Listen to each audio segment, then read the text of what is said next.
Hello friends, मेरे YouTube channel में आप सभी का स्वागत है। तो चलिए आज की स्टोरी देखते हैं क्या है। Price of the horse. इसका मतलब हो गया प्राइस यानी कीमत, ऑफ द हॉर्स यानी कि घोड़े की कीमत। ये हो गई स्टोरी का title. Once upon a time there lived a king who had a very wise minister. तो वंस अपॉन अ टाइम का मतलब हो गया एक समय की बात है। ये फ्रेज है जो स्टोरी के स्टार्टिंग में आती है। तो एक समय की बात है। देयर लिव्ड अ किंग, एक राजा रहता था। Who had a very wise minister. Who had यानी कि जिसके पास एक बहुत ही वाइज मिनिस्टर यानी कि बुद्धिमान मंत्री था। तो हैड यहाँ पास्ट की पोजीशन को दिखा रहा है कि पास्ट मतलब किसी के पास कुछ होता है पास्ट में तो उसे हम हैड से दिखाते हैं। तो उसके पास क्या था? एक बुद्धिमान मंत्री। तो यहाँ पे प्रेजेंट की पोजीशन को हम दिखाते हैं हैज या हैव से। तो अगर हमारा सब्जेक्ट थर्ड पर्सन सिंगुलर होता है तो हम हैज का यूज करते हैं। अगर प्लूरल होता है तो हम हैव का यूज करते हैं प्रेजेंट में। बट पास्ट में हम हैड से ही दिखाते हैं, चाहे हमारा सब्जेक्ट थर्ड पर्सन सिंगुलर ही क्यों ना हो। तो हो गया कि एक समय की बात है। There lived a king who had a very wise minister. एक समय की बात है, एक राजा रहता था जिसके पास एक बुद्धिमान मंत्री था। तो हु यहाँ रिलेटिव प्रोनाउन हो गया, जो राजा के बारे में एक्स्ट्रा इन्फॉर्मेशन दे रहा है तो हु रिलेटिव प्रोनाउन के साथ दिया जाता है। तो यहाँ पे किंग नाउन के बारे में एक्स्ट्रा इन्फॉर्मेशन दे रहा है कि एक राजा था तो उसके पास एक वाइज मिनिस्टर था। तो ये रिलेटिव हु यहाँ पे रिलेटिव प्रोनाउन हो गया और ये क्लॉज बना रहा है, एडजेक्टिव क्लॉज जिसे कहते हैं। This minister was the wisest of all.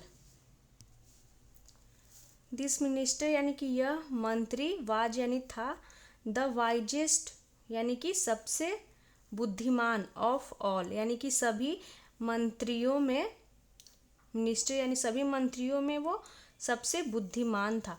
तो यहाँ पे द वाइजेस्ट ये हो गया वाइज की सुपरलेटिव डिग्री वाइजेस्ट, और सुपरलेटिव डिग्री में द का यूज करते हैं। तो वो जो मंत्री था वो सब मंत्रियों में सबसे बुद्धिमान था। The king admired his wisdom and intelligence a lot. यानी कि राजा एडमायर्ड, तो एडमायर यानी कि प्रशंसा करना, उसका पास्ट हो गया एडमायर्ड। राजा ने प्रशंसा की हिज विस्डम, उसकी विस्डम मतलब हो गया बुद्धि, एंड इंटेलिजेंस यानी कि बुद्धिमत्ता, और लॉट यानी कि बहुत, उसकी विस्डम और इंटेलिजेंस यानी कि बुद्धिमत्ता की प्रशंसा की राजा ने। दिस मेड द, तो यहाँ पे द नहीं दी प्रोनाउंस करेंगे क्योंकि यहाँ पे अदर जब हम प्रोनाउंस करते हैं तो इसका फर्स्ट लेटर जो होता है वोवेल साउंड आता है। तो इसे पढ़ेंगे the other ministers courtiers and the priest jealous of him. तो यहाँ पे इसका मतलब हो गया कि दिस मेड, इसने बना दिया, अदर मिनिस्टर यानी जो अन्य मंत्री थे, दरबारी, कोटियर्स यानी दरबारी, और द प्रीस्ट यानी कि पुजारी को, जेलस मतलब हो गया जलना जिसे बोलते हैं, ईर्ष्यालु, ऑफ हिम यानी कि उससे, जिसकी राजा ने प्रशंसा की थी उसे वो जलने लगे। तो कौन? तो मंत्री, और जो मंत्री थे दरबारी और पुजारी। और मेड यहाँ पे मेक का पास्ट हो गया और ये पॉजिटिव वर्ब हो गया, जो कारण को दिखा रहा है कि मतलब उनकी प्रशंसा की, जिसके कारण क्या हो गया, जो मंत्री थे और जो दरबारी थे पुजारी थे वो उससे, हिम यानी उससे जलने लगे। हिम यहाँ पे प्रोनाउन हो गया जो कि वाइज मिनिस्टर के लिए यूज किया गया है। Once the king was very pleased with that minister and gave him the best horse of his kingdom as a reward. Once यानी एक बार, the king was very pleased यानी कि राजा बहुत ही प्रसन्न हुए। तो once यहाँ एडवर्ब होता है जो समय को दिखाता है, तो इसे एडवर्ब ऑफ टाइम बोलते हैं।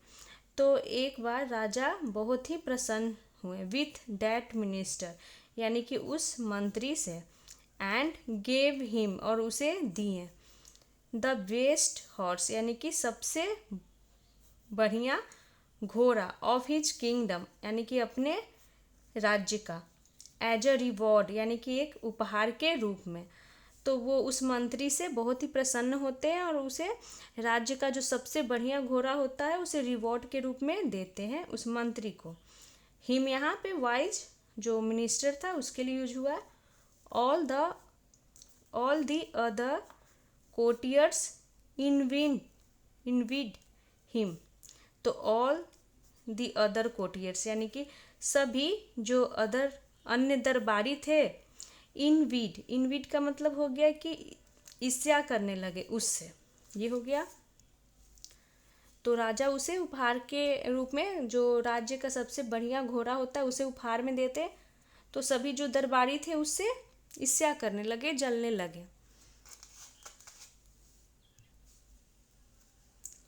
अ few days later the minister fell ill, यानी कि अ फ्यू डेज लेटर का मतलब हो गया कि कुछ दिनों के बाद। द मिनिस्टर फेल इल, या जो मंत्री था, फेल इल यानी कि बीमार पड़ गया। तो फॉल इल का पास्ट हो गया फेल इल यानी बीमार पड़ गया। The priest went to the minister and said, यानी जो पुजारी था, वेंट गया, गो का पास्ट, वेंट कहाँ गया, टू प्रीपोजिशन है, दिखा रहा है कि मिनिस्टर यानी मंत्री के पास गया। एंड सेड और कहा, यू नीड नॉट वरी, यानी कि तुम्हें चिंता करने की ज़रूरत नहीं है। आई एम डूइंग यज्ञ for your good health at my home. I am doing यानी कि मैं कर रहा हूँ। यहाँ पे ये प्रेजेंट कंटिन्यूअस को दिखा रहा है। यज्ञ का मतलब यज्ञ, फॉर योर गुड हेल्थ यानी कि तुम्हारे अच्छे स्वास्थ्य के लिए, हेल्थ यानी स्वास्थ्य, एट माई होम यानी कि मेरे घर पर, इट कांट गो रॉन्ग यानी कि यह गलत नहीं हो सकता है। तो इट कांट गो रॉन्ग का मतलब ये गलत नहीं जा सकता, यानी कि मतलब जो पूजा मैं कर रहा हूँ वो कभी व्यर्थ नहीं जा सकता है, इस तरह से कि उसका रिजल्ट आपको मिलेगा ही। वेन यू गेट वेल, जब आप ठीक हो जाए, sell the horse gifted by the king and give me whatever price it fetches as my yagya fee.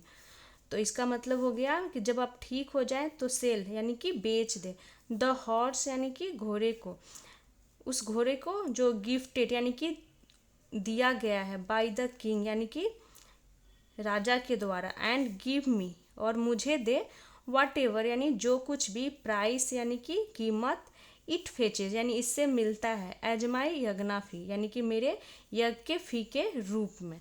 तो वो जो प्रीस्ट मिनिस्टर के पास जाते हैं और वो बोलते हैं कि वो बीमार जब होते हैं तो कि मैं तुम्हारे लिए घर पे यज्ञ कर रहा हूँ और आप ज़रूर ठीक हो जाएंगे, चिंता ना करें, और जब आप ठीक हो जाए तो आप फी के रूप में मुझे इस घोड़े को बेच करके जो पैसा मिलेगा वो मुझे दे दे।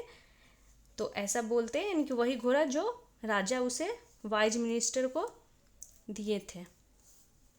The 3 days passed and the minister got well. 3 days passed यानी कि 3 दिन बीत गए और द मिनिस्टर यानी मंत्री गॉट वेल यानी कि वो ठीक हो गए। नाउ अब the priest insisted that it was the power of his yajna that brought him back to good health. तो जब वो मंत्री ठीक हो गए, अब द प्रीस्ट यानी कि पुजारी, उस पुजारी ने इंसिस्टेड मतलब हो गया कि इंसिस्ट मतलब तो वैसे होता है आग्रह करना, लेकिन यहाँ पे इसका मतलब हो गया जोर दे करके कहा। तो इंसिस्ट का मतलब आग्रह करना भी होता है और जोर देकर कहना भी। तो पुजारी ने जोर देकर कहा कि इट वाज द पावर यानी कि यह पावर थी, यानी कि शक्ति, पावर यानी शक्ति, ऑफ हिज यज्ञ यानी उसके यज्ञ का शक्ति था, डैट जो ब्रॉट हिम उसे लाया, बैक वापस, टू गुड हेल्थ यानी कि अच्छे स्वास्थ्य में। तो उसने जो प्रीस्ट थे उन्होंने कहा कि ये यज्ञ का ही शक्ति था जो उसे ब्रॉट, ब्रिंग का हो गया पास्ट, ब्रॉट लाया उसे वापस, मतलब अच्छा ठीक कर पाया, यज्ञ का ही शक्ति था। The priest insisted the minister to sell the horse and give the price of the horse to the priest as his fee. तो इसका मतलब हो गया कि उस पुजारी ने इंसिस्टेड यानी आग्रह किया, द मिनिस्टर उस मंत्री से, टू सेल यानी बेचने के लिए, द हॉर्स यानी उस घोड़े को, एंड गिव देने के लिए, द प्राइस यानी कीमत, ऑफ द हॉर्स यानी घोड़े की कीमत, टू द प्रीस्ट यानी पुजारी को, एज हिज फी यानी कि उसके फ़ी के रूप में। तो जैसा कि पहले उसने प्रीस्ट ने जो प्रीस्ट बोले थे कि जो अगर तुम ठीक हो जाओ तो घोड़े को बेच करके जो पैसा मिलेगा मुझे दे देना फ़ी के रूप में। तो जब वो ठीक हो जाते हैं तो प्रीस्ट बोलते हैं कि तुम अब घोड़े को बेच दो और उससे जो पैसा मिलता है मुझे दे दो। The minister agreed to it यानी जो मंत्री थे वो अग्रीड मान गए, टू इट यानी कि उसकी बातों को मतलब वो मान गए, अग्री हो गए, सहमत हो गए। तो वो ऐसा करने के लिए मान गए, ये दिखा रहा है the minister agreed to it यानी कि ऐसा करने के लिए वो सहमत हो गए। इसीलिए he went to the market, he went यानी कि वो गए, कहाँ गए, तो टू प्रीपोजिशन है जो दिखा रहा है कि वो मार्केट गए, बाजार गए, गो का पास्ट वेंट हो गया, विथ द प्रीस्ट यानी कि उस पुजारी के साथ, एंड द हॉर्स और घोड़े के साथ।